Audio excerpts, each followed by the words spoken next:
تو ہدایت کے بارے میں انشاءاللہ میں آج آپ سے 6 سائنز ڈسکس کروں گا. 6 signs that you are on ہدایہ. بہت سے لوگ جاننا چاہتے ہیں کہ کیا اللہ ہم سے خوش ہے یا ہم ہدایت پر ہیں, ہمیں بتائیں, کوئی سائنز بتائیں کہ ہم ہدایت پر ہیں. تو انشاءاللہ میں 6 سائنز آپ سے ڈسکس کرتا ہوں. سب سے پہلا سائن یہ ہے ہدایت پر ہونے کا کہ آپ اللہ کی طرف سے ہدایت پہ ہیں, کہ آپ ہدایت کی دعا کر رہے ہیں. یہ پہلا سائن ہے کہ اللہ آپ سے پلیزڈ ہے اور آپ ہدایت پر ہیں. کیونکہ جو انسان دعا ہی نہیں کر رہا, وہ دوسروں کو کہتا ہے میرے لیے ہدایت کی دعا کرو, میرے لیے ہدایت کی دعا کرو, لیکن خود اس نے کبھی نہیں کی, خود اس نے کبھی ہاتھ نہیں اٹھائے, تو آپ کا کیا خیال ہے اسے ہدایت آ جائے گی؟ اللہ یہ کہ اللہ تعالیٰ کو بہت بڑا احسان اس پہ کر دیں, کو بہت ہی اس کی بات انہیں پسند آ جائے, ادروائز بہت مشکل ہے. تو سب سے پہلا سائن یہ کہ یو آسک اللہ فار ہدایہ یور سیلف, اور اس کے لیے دعا ہے. اور وہ دعا کیا ہے؟ ربنا لا تزغ قلوبنا بعد اذ ہدیتنا وہب لنا من لدنک رحمہ انک انت الوہاب. سورہ Al Imran chapter number 3 verse number 8. کہ ہمارے رب ہمارے دل کو مت پھیریو جبکہ تو ہمیں اسٹریٹ پاتھ پر لے آیا, ہدایت پر لے آیا, ہمیں استقامت دیجیے. اور ہم تجھی سے مانگتے ہیں, بے شک تو ہی بانٹنے والا ہے, تو ہی اپنی رحمت دینے والا ہے. انک انت الوہاب, بے شک تو ہی سب کچھ بانٹنے والا, دینے والا ہے. تو یہ دعا استقامت کے لیے اور ہدایت مانگنے کے لیے بہت امپورٹنٹ ہے. جب بھی آپ دعا کی قبولیت کے اوقات ہیں نا, جیسے رین آفٹر رین, یا سفر کے دوران, یا اذان اور اقامت کے دوران, تو اس دوران اس دعا کو ضرور اپنی لسٹ میں شامل کر لیں. بہت جامع دعا ہے کہ اللہ مجھے کبھی بھی میرے دل کو پھیریو نہ, کیونکہ مقلب القلوب اللہ ہے. اللہ کی 2 انگلیوں کے درمیان انسانوں کے دل ہیں, اور اللہ چاہے تو دلوں کو پھیر دے. اور جب دل پھر جاتے ہیں تو پھر نیکی نیکی نہیں لگتی, بدی بدی نہیں لگتی, اور پھر دل کی کنڈیشن بہت عجیب ہو جاتی. تو پہلی چیز, پہلا سائن ہے that you are asking Allah for ہدایہ. Second sign that you are turning to Allah after sinning. انسان کے ہدایت میں ہونے کی نشانی یہ ہے کہ وہ گناہ کرنے کے بعد اکڑتا نہیں ہے, بلکہ اللہ کی طرف رجوع کرتا ہے, اللہ کی طرف بھاگتا ہے. جیسے اللہ نے کہا نا فَفِرُّوا إِلَى اللَّهِ, کہ بھاگو اپنے رب کی طرف, سارے کے سارے. وہ آیت میں آپ کو سناتا ہوں, سورہ آل عمران کی ورس 135. وَالَّذِينَ إِذَا فَعَلُوا فَاحِشَةً أَوْ ظَلَمُوا أَنفُسَهُمْ ذَكَرُوا اللَّهَ.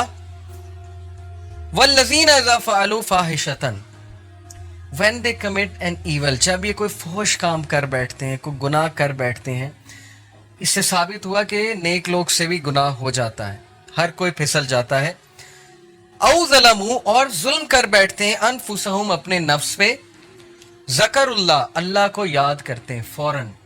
اللہ کو یاد کرنے سے مراد یہ ہائے اللہ, یا او اللہ, یا کچھ بھی, مطلب ایک دم منہ سے نکل جاتا ہے نا, اللہ کے لیے آہ نکل جاتی ہے.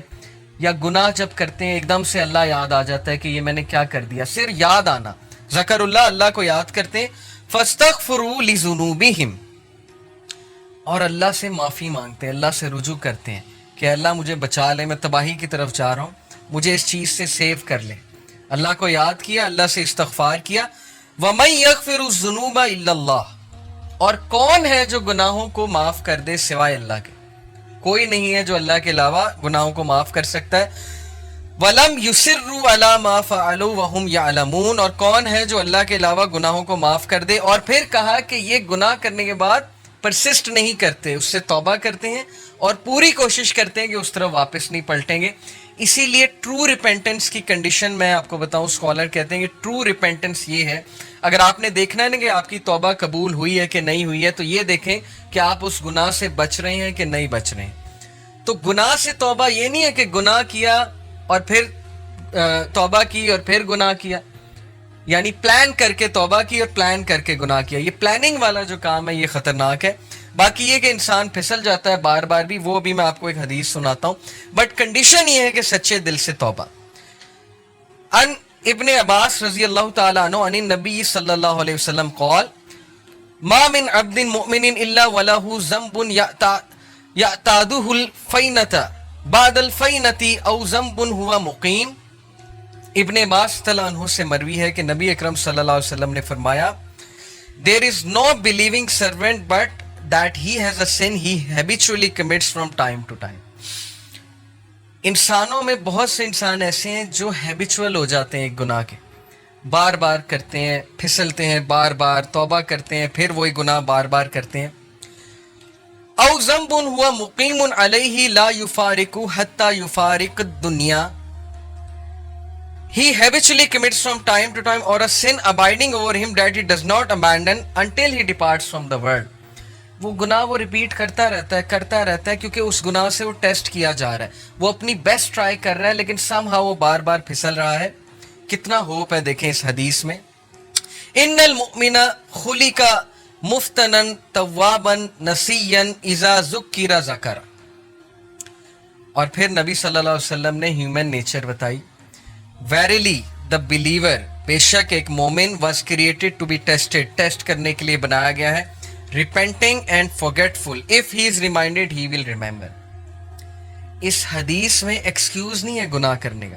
بہت سے لوگ اس حدیث کو نا ایز این ایکسکیوز لے لیں گے کہ دیکھو یہاں لکھا ہے وہ گناہ سے ٹیسٹ کیا جا رہا ہے تو گناہ کیے جاؤ. نہیں، اصل بات یہ ہے جو اینڈ میں الفاظ ہیں کہ بلیور کو ٹیسٹ کیا جاتا ہے کسی سن سے. دیکھیں سن سے کیا مراد ہے؟ آج کے دور میں یوتھ کو کس چیز سے ٹیسٹ کیا جا رہا ہے؟ اللہ کو پتہ ہے کہ ہم اس دور کا حصہ ہیں، اللہ کو پتہ ہے انٹرنیٹ پہ کیا ہے، اللہ کو پتہ ہے یوٹیوب پہ کیا ہے، فیس بک پہ کیا ہے، کیا فتنہ ہے اس نوجوان نسل کے لیے. اور اوپر سے شادیاں بھی نہیں جلدی ہوتی، پھر کو ایجوکیشن الگ ہے، یونیورسٹیز کا ماحول الگ ہے. اللہ کو سب پتہ ہے. تو اللہ تعالیٰ ہم سب کو ٹیسٹ کر رہا ہے.